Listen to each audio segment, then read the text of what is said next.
मुर्दाबाद मुर्दाबाद मुर्दाबाद मुर्दाबाद मुर्दाबाद मुर्दाबाद भारतीय संविधानाचा भारतीय संविधानाचा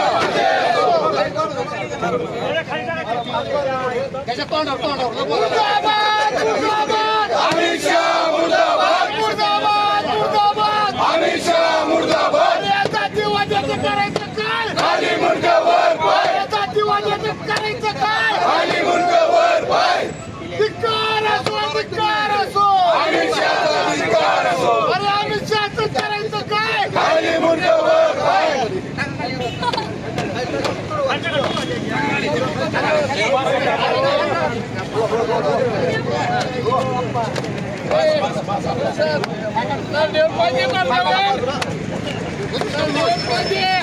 माफी मागा माफी मागा अमित शाह माफी मागा माफी मागा माफी मागा अमित शाह माफी मागा अमित शहाचं करायचं काय खाली मुंडकावर पाय अमित शहाचं करायचं काय भारतीय संविधानाचा बाबासाहेब आंबेडकरांचा भारतीय संविधानाचा माफी मागा माफी मागा अमित शाह माफी झालीच पाहिजे देशमुखांच्या हत्याराला फाशी झालीच पाहिजे अमित शहाचं करायचं काय खाली मुंडकावर पाय माफी मागा माफी मागा अमित शाह माफी मागा माफी मागा माफी मागा अमित शाह माफी मागा परमपूज्य विश्वरत्न डॉक्टर बाबासाहेब आंबेडकरांचा भारतीय संविधानाचा छत्रपती शिवाजी महाराजांचा मुंडकावर पाय डॉक्टर बाबासाहेब आंबेडकरांचा डॉक्टर बाबासाहेब आंबेडकरांचा छत्रपती राजीनामा द्या राजीनामा द्या अमित शाह राजीनामा द्या राजीनामा द्या राजीनामा द्या अमित शाह राजीनामा द्या अरे अमित शहाचं करायचं काय खाली मुंडकावर पाय अमित शहाचं करायचं काय खाली मुंडकावर पाय हो एकाच्या सर्व गोष्टी भारतीय संविधानाचा राजीनामा द्या राजीनामा द्या अमित शाह राजीनामा द्या राजीनामा द्या राजीनामा द्या अमित शाह राजीनामा द्या अरे अमित शहाचं करायचं काय खाली मुंडकावर पाय अमित शहाचं करायचं काय खाली मुंडकावर पाय शहाचं करायचं काय खाली मुंडकावर पाय अमित शहाचं करायचं काय खाली मुंडकावर पाय भाजप सरकारचा धिक्कार असो भाजप सरकारचा धिक्कार असो माफी मागितलीच पाहिजे अमित शहानी माफी मागितलीच पाहिजे अमित शहानी माफी मागितलीच पाहिजे धिक्कार असो अमित शहाचं करायचं काय खाली मुंडकावर पाय अमित शहाचं करायचं काय खाली मुंडकावर पाय जातीवादी सरकारचा अधिवेशन चालू आहे। या अधिवेशनामध्ये या देशाचे गृहमंत्री अमित शाह यांनी टिंगलटवाळी करत डॉक्टर बाबासाहेब आंबेडकर यांचा एकेरी उल्लेख करून अवमान केलेला आहे। तरी यांना सत्तेचा माज आलेला आहे या भाजप सरकारला। आणि आंबेडकर फॅशन झाले आणि देवाचं नाव घेतलं तर स्वर्गात गेलो असतो, तर डॉक्टर बाबासाहेब आंबेडकर या देशासाठी देवच आहेत आणि दलित समाजासाठी काँग्रेस पक्षासाठी आणि महाविकास आघाडीसाठी देवच आहेत। तरी जातीवादी भाजप सरकार व यांचे नेते अमित शाह असतील मोदी असतील यांनी तात्काळ राजीनामा द्यावा, नाहीतर याच्यानंतर आम्ही यांनी राजीनामा नाही दिला तर एकेरी आंदोलन करू, रस्त्यावर उतरून तीव्र आंदोलन करू आणि यांचा मात जिरू आम्ही।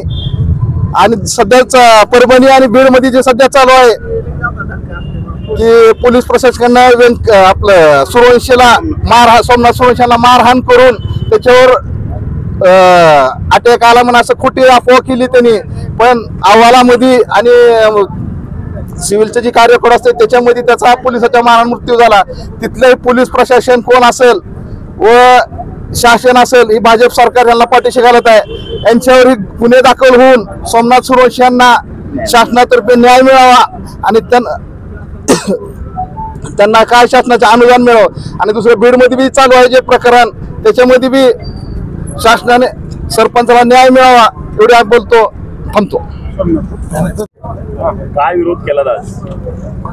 राज्यसभेमध्ये संविधानावरती बोलताना या देशाचे गृहमंत्री अमित शहा यांनी डॉक्टर बाबासाहेब आंबेडकरांचा एकेरी उल्लेख करून आंबेडकर हे नाव घेणे फॅशन आहे असं एका ओळीत म्हटलेलं आहे.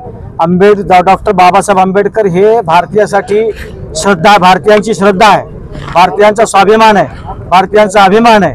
दुसऱ्या वाक्यात बोलताना म्हणाले होते की डॉक्टर बाबासाहेब आंबेडकर जर एवढं म्हटलं असतं तर दुसऱ्या देवाचं नाव घेतलं तर स्वर्ग मिळाला असता. की बाबासाहेब आंबेडकरांनी दीन, दलित, पिछडा, अतिपिछडा, ओबीसी या मागासवर्गीय जातींना नरकातून काढून या जगामध्ये भारतामध्ये स्वर्गच निर्माण केलेला आहे. म्हणून डॉक्टर बाबासाहेब आंबेडकरांचं नाव घेणं हे आमच्यासाठी स्वर्गात जाण्यासारखंच आहे. आणि म्हणून की या ज्या अमित शहा बोलले त्याचा मी काँग्रेस पक्षाच्या वतीने तीव्र निषेध करतो. त्यांचा राजीनामा मागितलेला आहे काँग्रेस पक्षाने, परंतु त्या 24 तास उलटून गेलेले आहेत. भारतीय जनता पक्ष त्यांची पाठराखण करत आहे आणि पाठराखण करून अशी वाचाळवीरांना ते अभय देत आहेत. यापूर्वी अनेक घटना झालेल्या आहेत की मुस्लिम समाजाचे दैवत प्रेषित मोहम्मद पैगंबराबद्दल वाईट बोलले, त्यांना त्यांनी अभय दिलेला आहे. त्यानंतर जे नारायण राणेचे पुत्र तेही नेहमीच असे वात्रट बोलतात, त्यांना अभय देण्याचं काम केलेलं आहे. परंतु हे असहनीय आहे. डॉक्टर बाबासाहेब आंबेडकरांचे हे विश्वभूषण आहेत, भारतरत्न आहेत आणि ज्यांनी संविधानातून या देशाला जोडण्याचा, बंधुभावाचा, समतेचा आणि याचा संदेश दिलेला आहे, सार्वभौमत्वाचा, त्या व्यक्ती स्वातंत्र्याचा.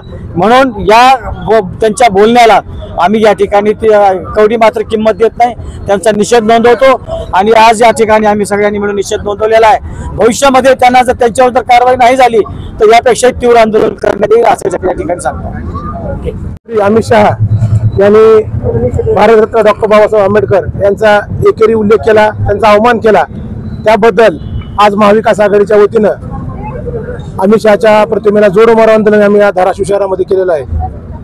परमपूज्य डॉक्टर बाबासाहेब आंबेडकर यांच्या पुतळ्याला प्रथमतः आम्ही सर्वांनी अभिवादन केलं. आपण बघतो की डॉक्टर बाबासाहेब आंबेडकर हे फॅशन नाहीत म्हणत नाही, पण आम्ही त्यांना सांगू इच्छितो की डॉक्टर बाबासाहेब आंबेडकर फॅशन नसून ते आमच्यासाठी फॅशन आहेत. ज्यांनी आज अमित शहाच्या पदावर आहेत ते केवळ डॉक्टर बाबासाहेब आंबेडकर यांच्या संविधानामुळं. आज आपण बघतो की भारतीय जनता पार्टीचे जे नेते मंडळी आहेत ते प्रत्येक महापुरुषाचा अवमान करत आहेत. मी या ठिकाणी आमची मागणी आहे की अमित शहानी माफी मागावी आणि आपला गृहमंत्री पदाचा त्यांनी राजीनामा द्यावा. तसेच राज्यामध्ये आपण बघतो कायदा व सुव्यवस्थेची पूर्ण बोजवारा झालेला आहे. सरकार स्थापन होऊन आज महिना होत आहे, परंतु अजून यांच्यात इतके भांडण आहेत अंतर्गत, अजून खाते वाटप झालेलं नाही. आपण बघतो की संतोष देशमुख यांच्या मारेकऱ्यावर कठोरात कठोर कारवाई व्हावी, त्यांना फाशी शिक्षा द्यावी. तसेच परभणीमधील सोमनाथ सूर्यवंशी या युवकाला न्याय द्यावा, हे देखील आम्ही आज महाविकास आघाडीच्या या ठिकाणी मागणी केलेली आहे. मागितलं तर येणाऱ्या काळात काय महाविकास आघाडीची भूमिका असणार आहे? काल जे देशाचे गृहमंत्री आहेत, जबाबदार व्यक्तिमत्व, त्यांनी जे डॉक्टर बाबासाहेब आंबेडकरांविषयी जे वादग्रस्त वक्तव्य केलं, त्या संविधानाच्या जीवावरच हे मोदी देशाचे पंतप्रधान होऊ शकले, नाहीतर आज तडीपार आणि मोदी आज जेलमध्ये दिसले असते. त्याच डॉक्टर बाबासाहेब आंबेडकरांविषयी जे वक्तव्य केले त्याचा आम्ही महाविकास आघाडीतर्फे जाहीर निषेध करतो. आणि येणाऱ्या काळात मी भाजपच्या सर्व नेत्यांना, वाचाळवीरांना महाविकास आघाडीतर्फे जाहीररित्या आवाहन करतो की बाबा तुम्ही यापुढं महापुरुषाबद्दल कोणतेही वक्तव्य करू नये, नाहीतर आम्ही तुम्हाला महाराष्ट्रात पूर्ण फिरायची बंदी करू, तुम्हाला दिसेल तिथं मारायचा प्रयत्न करू.